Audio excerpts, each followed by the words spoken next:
नमस्कार दोस्तों, आपका हमारे चैनल वी इंस्पायर्ड में स्वागत है। दोस्तों, आज की इस कहानी में हम सभी जानेंगे कि गौतम बुद्ध ने क्यों ईश्वर को मानने से इनकार किया।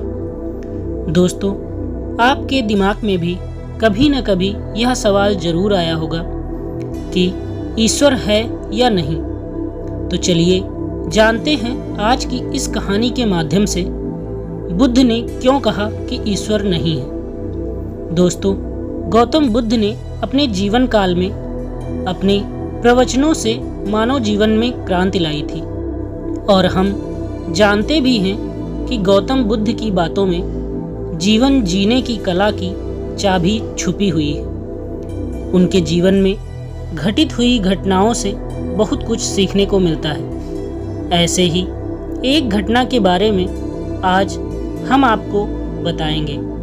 गौतम बुद्ध के समय में एक सवाल उनसे अक्सर पूछा जाता था कि ईश्वर है या नहीं, और हर बार बुद्ध एक अलग जवाब देते थे। ईश्वर के बारे में पूछा गया यह सवाल आज भी पहेली है और बुद्ध के समय में भी पहेली ही था। लोगों ने यह सवाल कई बार बुद्ध से पूछा, लेकिन बुद्ध कभी भी इसका सही जवाब नहीं दिए। एक बार की बात है, एक ज्ञानी पंडित गौतम बुद्ध का प्रवचन सुनने आया करते थे और वह पंडित उनकी बातों से सहमत भी थे। वह मानते थे कि गौतम बुद्ध एक ज्ञानी पुरुष हैं। एक बार बुद्ध ध्यान की मुद्रा में बैठे हुए थे और वह व्यक्ति उनके पास गया और उनसे पूछा कि बुद्ध, कृपया आप मुझे बताएं कि ईश्वर है या नहीं। मेरी आपसे प्रार्थना है कि आप मेरे सवाल का मुझे सही जवाब दें। बुद्ध के बारे में यह कहा जाता है कि वह कभी भी किसी भी प्रश्न का सीधा जवाब नहीं देते थे। उनके हर जवाब में रहस्य भरा होता था। ज्ञानी पंडित ने कहा कि मुझे ईश्वर के बारे में आपसे जानना है। ईश्वर है या नहीं? बुद्ध उसकी बात सुनकर मुस्कुराए और फिर पंडित से बोले, ठीक है। गौतम बुद्ध ने कहा कि मैं तुम्हारे सवाल का जवाब जरूर दूंगा, लेकिन उससे पहले मेरे कुछ प्रश्नों का जवाब आप मुझे दे दो। पंडित ने कहा, मैं बिल्कुल आपके प्रश्नों का जवाब दूंगा। आप कृपया प्रश्न पूछें। बुद्ध ने कहा कि क्या तुम सूर्य को मानते हो?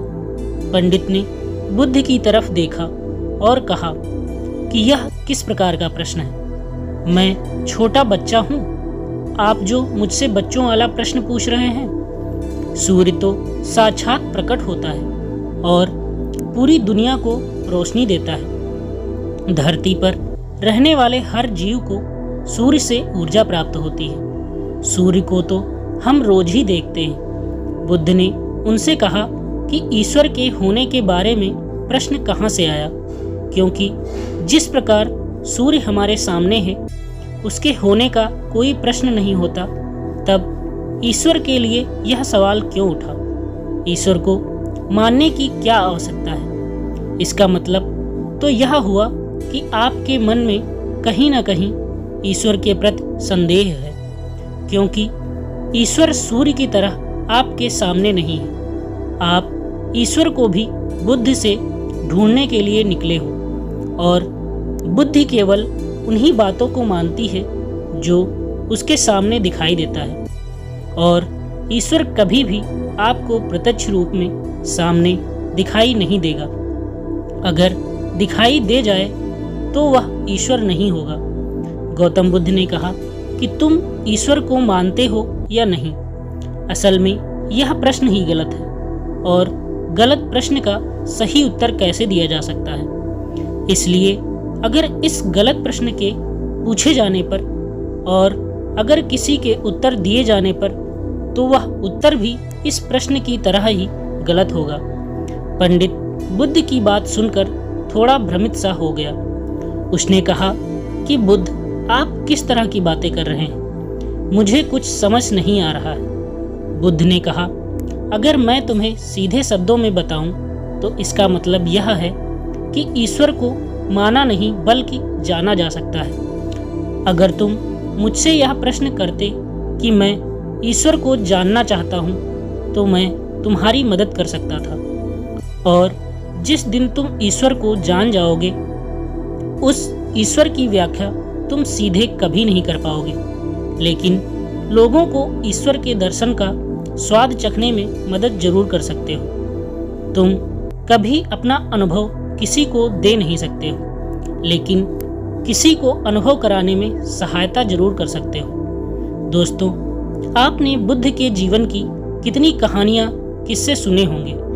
वहाँ आपने देखा होगा कि बुद्ध ने कभी भी ईश्वर के बारे में स्पष्ट नहीं कहा, और इसकी वजह से कई बार बुद्ध के ऊपर उंगलियां भी उठी।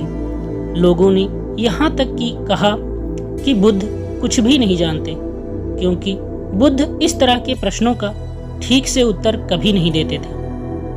गौतम बुद्ध इस तरह के प्रश्नों से हमेशा बचा करते थे, क्योंकि ईश्वर और आत्मा के संबंध में कोई उत्तर दिया ही नहीं जा सकता है, और अगर कभी देना भी पड़े तो वह उदाहरण के माध्यम से उसे समझाने का प्रयास करते थे, क्योंकि ईश्वर और आत्मा के संबंध में कोई उत्तर दिया ही नहीं जा सकता है, यह संभव ही नहीं है। और मेरा यह मानना है कि बुद्ध को सचमुच ज्ञान प्राप्त हुआ था, वह उस ईश्वर का अनुभव कर चुके थे, और कोई भी व्यक्ति जो इस अनुभव को प्राप्त कर चुका हो वह कभी भी ईश्वर के बारे में या ज्ञान के बारे में सीधा सीधा कभी नहीं बताता।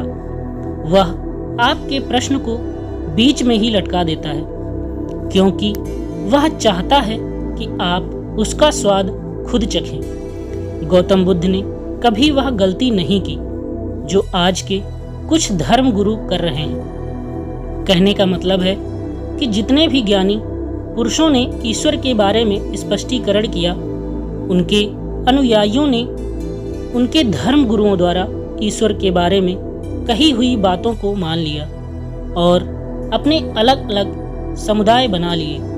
फिर क्या हुआ, आप यह देख ही रहे हैं। उन गुरुओं द्वारा दी गई प्रामाणिकता के आधार पर आज वह सभी समुदाय एक दूसरे के दुश्मन बने हुए घूम रहे हैं और हथियारों के दम पर यह प्रमाणित करना चाहते हैं कि मेरा गुरु सही है, मेरा ईश्वर सही है। वह लोग यह कहते हैं कि तुम अपनी ईश्वर को छोड़ो और हमारे ईश्वर को मानो, क्योंकि हमारा ईश्वर सत्य है। अगर कोई व्यक्ति ईश्वर की सीधी व्याख्या कर देगा तो अज्ञानियों की भीड़ उसकी बातों को मान लेगी। वह भी ईश्वर का अनुभव कभी नहीं करेगा। वह भीड़ तो केवल आपकी कही गई बातों के आधार पर किताबें लिख देगी और हाथ में तलवार लेकर चल पड़ेगी कि हम अपने समुदाय को बढ़ाएंगे, अपने धर्म को बढ़ाएंगे, प्रचार प्रसार करेंगे। शायद बुद्ध इस बात को जानते थे, इसलिए उन्होंने कई बार ईश्वर के वजूद को भी नकारा। इनकार इसलिए किया कि आपकी प्यास और गहरी हो सके, आप उसको जानने के लिए उतावले हो जाएं। अगर बुद्ध ईश्वर के बारे में सीधे सीधे कह देते तो भीड़ आसानी से उनकी बात मान जाएगी, और ऐसे ही हमने धरती पर न जाने कितने ही ईश्वर और भगवान को जन्म दे दिया है। ऐसा लगता है कि ईश्वर ने मनुष्य को नहीं बनाया, बल्कि मनुष्य ने ईश्वर को पैदा किया है। तो दोस्तों, गौतम बुद्ध की कहानी से हमें क्या शिक्षा मिलती है कि भगवान को मानना नहीं बल्कि जानना चाहिए और उसका अनुभव लेना चाहिए। ईश्वर को जानने के लिए सिर्फ एक ही रास्ता है, और वह है ध्यान। ध्यान में जितनी गहराई से जाओगे उतना ही तुम्हारा ईश्वर के प्रति अनुभव होता चला जाएगा, और तुम्हारे सभी प्रश्नों के उत्तर भी तुम्हें मिल जाएंगे। दोस्तों, हमें उम्मीद है कि आपको गौतम बुद्ध की ये स्टोरी पसंद आई होगी। अगर ये स्टोरी आपको पसंद आई है तो वीडियो को लाइक करें और हमारे चैनल को सब्सक्राइब करें। धन्यवाद।